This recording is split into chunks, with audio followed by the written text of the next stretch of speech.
Samsung ഗാലക്സിയുടെ S23യുടെ ഫോണാണ് കേട്ടോ. ഒരുപാട് ആഗ്രഹിച്ച് വാങ്ങിച്ചതാണ്. ആദ്യം ഇതുപോലൊരു 2 ലൈൻ വന്നു, അത് നമുക്ക് അവർ മാറ്റി തന്നു. രണ്ടാമത് ഇതുപോലെ വന്നിട്ട് അവരത് മാറ്റി തരുന്നില്ല, കാരണം ഫിസിക്കൽ ഡാമേജ് ഒന്നും തന്നെ ഇല്ല കേട്ടോ.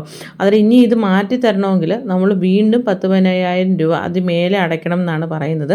അത് ജോബ് ഷീറ്റും മറ്റു കാര്യങ്ങളൊക്കെ നമ്മൾ എടുത്തിട്ടുണ്ട്. എന്നിട്ട് ഒരുപാട് ഇതിൻ്റെ തന്നെ സർവീസ് സെൻറ്ററിലൊക്കെ കയറി ഇറങ്ങുന്നതല്ലാണ്ട് യാതൊരു ഫലവുമില്ല. 80,000 രൂപയായി ഈ ഒരു ഫോൺ വാങ്ങിച്ചിട്ട്. ഈ ഒരു ഫോൺ വാങ്ങിക്കുക, ആ ഒരു 80,000 രൂപ വെച്ചൊരു ചെറിയൊരു എമൗണ്ട് അല്ല ഒരു സാധാരണക്കാരനെ സംബന്ധിച്ചോളം. ആ ഒരു 80,000 രൂപയുടെ ഫോൺ വാങ്ങിച്ചിട്ട് ഒരു 2 വർഷം പോലും നമ്മൾ നേരെ ചോദിത് ഉപയോഗിക്കാൻ പറ്റാതെ വരുന്നൊരവസ്ഥയെന്ന് വെച്ച് കഴിഞ്ഞാൽ അത് സഹിക്കുന്നതിനും അപ്പുറമാണ്. നമ്മുടെ കയ്യിൽ നിന്നൊരു മിസ്റ്റേക്ക് വന്ന് അല്ലെങ്കിൽ തറയിൽ വീണോ അല്ലെങ്കിൽ ഏതെങ്കിലും രീതിയിലൊരു ഇതായിട്ടാണ് ഈ ഫോൺ കേടാവുകയാണെങ്കിൽ നമുക്കത് മാറ്റിയെടുത്തേ പറ്റത്തുള്ളൂ. പക്ഷേ ഫിസിക്കൽ ഡാമേജ് ഒന്നും അല്ലെന്ന് അവർ തന്നെ ചെക്ക് ചെയ്ത് പറഞ്ഞ സ്ഥിതിക്ക് ഇത് കമ്പനി തന്നെ അതിൻ്റെ സ്ക്രീൻ മാറ്റി തരേണ്ട ഉത്തരവാദിത്വം ഉണ്ടെന്നാണ് നമ്മൾ ഏതൊരാൾക്കും മനസ്സിലാവുന്നൊരു കാര്യം. പക്ഷേ എന്ത് ചെയ്യാൻ, നമുക്ക് പറയാനല്ലാണ്ട് വേറൊരു നിവൃത്തിയില്ല. അല്ലെങ്കിൽ പിന്നെ ലീഗലി പോകേണ്ടതായിട്ട് വരും. ഈ S23യുടെ ഒരുപാട് പേർക്ക്, ഫോൺ എടുത്തവർക്ക് ഒരുപാട് പേര് വീഡിയോസ് അപ്ലോഡ് ചെയ്യുന്നുണ്ട് ഇതുപോലുള്ള കംപ്ലൈൻറ്റുകൾ പറഞ്ഞിട്ട്.